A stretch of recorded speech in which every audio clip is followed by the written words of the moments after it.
top 3 things you need to know before starting your notary business in 2025.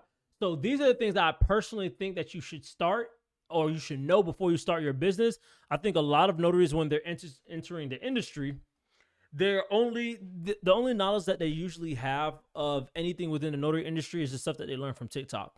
And while that information and stuff that you get from TikTok is cool, it's not the full picture and it's not the full story. Like I've explained in other videos before, because everybody that you find on TikTok is usually coming from a different state. Some of the information and some of the advice that you're getting from them is tailored towards their state. So just off rip, I would let you guys know that you need to be very careful on the advice that you take and make sure that it is related to your state as well.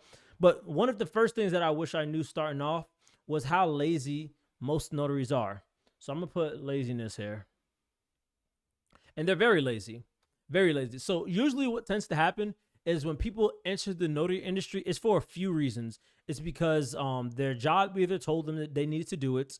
They're tired after working their 9 to 5 because they don't want to, they're tired of working their 9 to 5 and looking for like another source of income. Or it's usually like a parent or somebody that works at home or stay-at-home parent that usually wants to just find a way to bring in some income. It's usually those 3 reasons. And because most people don't really have that burning desire to actually succeed within the industry, they won't.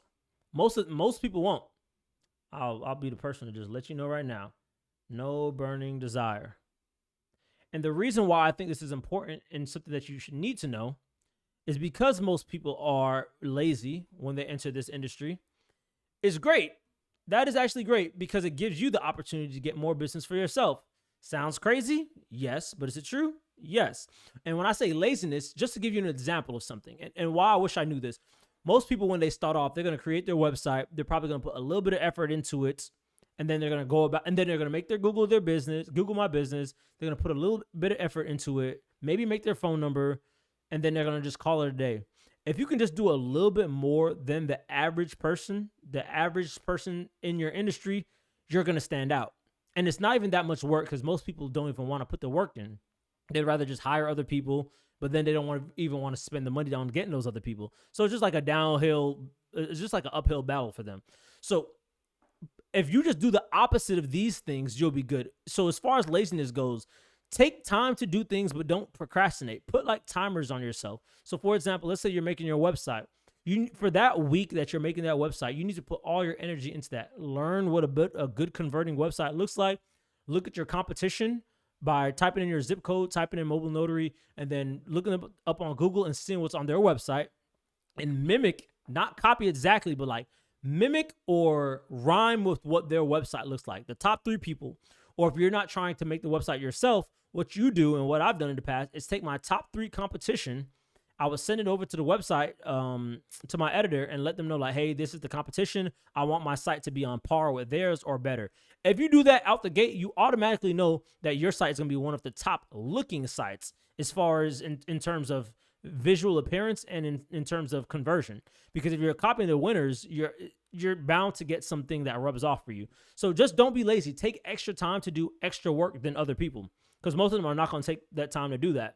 And that kind of trickles into my next point, which was because they're lazy, one of the things they stop doing, and most of them don't even start doing, is ongoing learning. And when I say ongoing learning, I don't mean like just scrolling a couple of TikTok videos and getting like a general 15 to 60 second gist of things, because you're not going to get anything like there.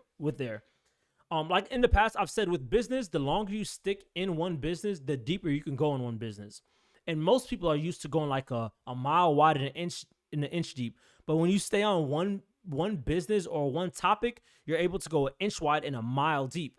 And that's the same thing with online learning. People are online learning on TikTok and all the short form content like TikTok, your shorts and your reels.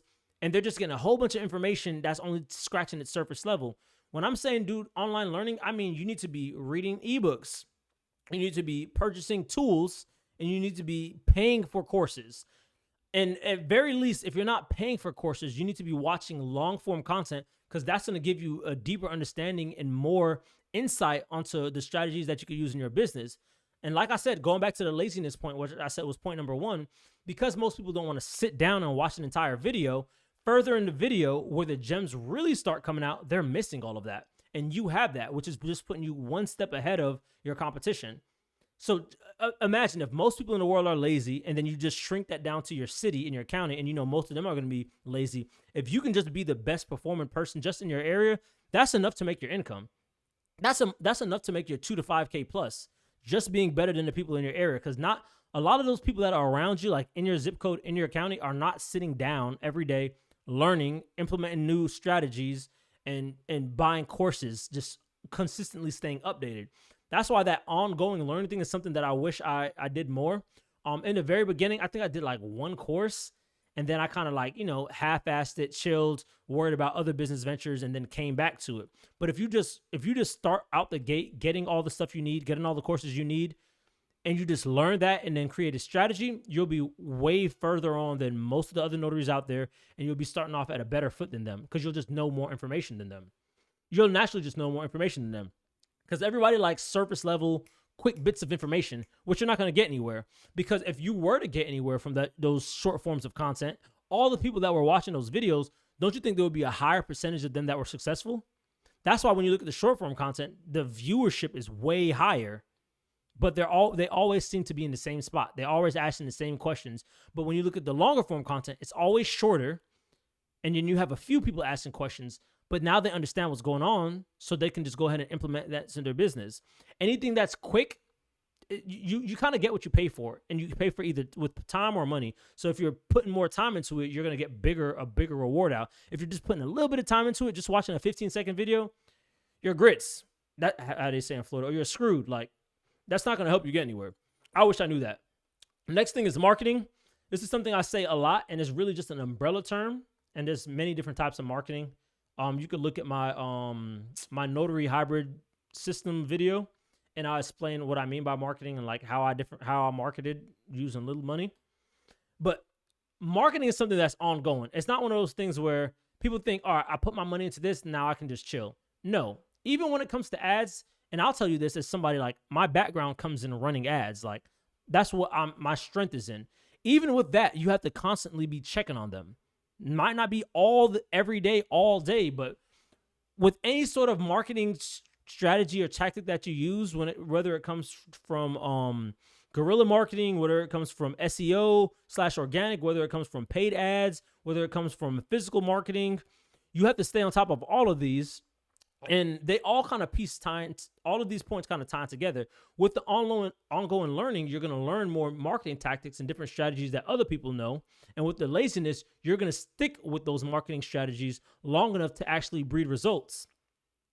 So I would say marketing will be another of the biggest points. And just as like a little pro tip, when it comes to marketing, you have to be able to be okay with losing a little bit of money in order to make money. If not, you're going to have to pay with your time.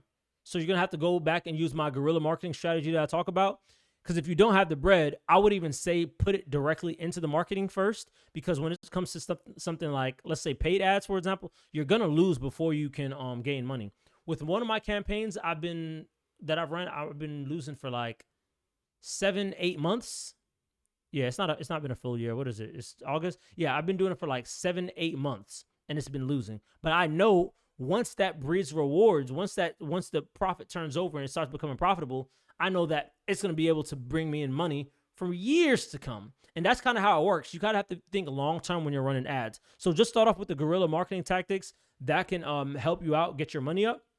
And just to give you a bonus one, if you stayed this far in, I would say number four, if it'll let me put a 4 down here, I don't know why it's playing with me, will be networking. This is something that everybody overlooks, and then they always ask me the same question. Oh, how are you able to make so much in a day? It's like, I told you, but you was hearing me, but you wasn't listening. You feel me? Number 4, things that I wish I knew before I started was networking. And why networking? Specifically in this case, I mean networking with other notaries. There's other ways to make money by networking and using Meetup and Eventbrite and stuff like that. But specifically in this case, what I wish I would have known ahead of time is networking. Meaning teaming up with other notaries in the area that specialize at different services and do business with them. So like I always say, if you specialize or you like doing apostilles, oops, I put an E for apostilles. Wow. Apostilles, or you like doing EPs, estate planning, let's say that you like doing the estate planning and they like doing the apostilles. You need to find out all the people in your area that do apostille services and reach out to them and find a way to connect with them, whether it be on LinkedIn, whether it be on Facebook, Instagram, Twitter. It doesn't matter. Even TikTok, it doesn't matter. But you need to reach out to them and let them know, like, hey, I see you do apostilles. Do you mind if every time I get a apostille client, I'll refer them over to you? And then if you could do the same for me, I would greatly appreciate that with any estate planning clients. And actually do that. When you get somebody that actually needs apostilles, which you will every once in a while, send it to them. Send it to them. And what you can also ask them, if you're comfortable, is asking for a piece of that. So if you send them something, you can send it to them from the kindness of your heart, and they will send you something back eventually. Not all the time, but eventually. But you can also ask for a piece of what you sent them as well, because that's not being unfair to ask. If you sent them $100 out of nowhere and then just ask for like $10 back, most people are not going to chip. They're going to be like, oh yeah, sure. Thank you for sending the business. So those are the top 3 things I would say that I wish I knew before I started. And this is a bonus one right here. If you have any questions about that, let me know in the comments below.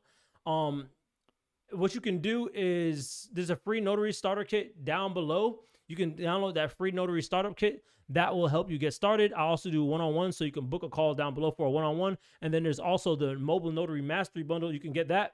It has the phone call scripts that I use to make phone calls, and then also the email templates that I use to send out to like the law firms and the retirement homes. You can get that and just copy that email template, change it up a little bit if you want, and then send it off. I would highly recommend, for those of you guys that have the email template, don't just copy it word for word and paste it, because everybody that has the email template is going to use that, and you're going to burn it out, which is what people tend to do on social media. You give them something, they all copy the same exact thing and then burn it out, and then the play doesn't work anymore. But take the email template, switch out some words to make it your own, especially the subject line at the top, and then send it to them. And then you're able to get clients via email as well. So get that. Let me know how you like it. And there's also a list of 300 signing services in there as well. You could just sign up to all of them one day, take like a week, sign up to all those signing services and have it running in the background. And while those are bringing you clients, you can worry about the more active sorts of tactics that you're doing to get clients. So let me know what you think. Make sure to like, comment, subscribe, hit that bell notification, and peace, love, and your boy Knowledge is out.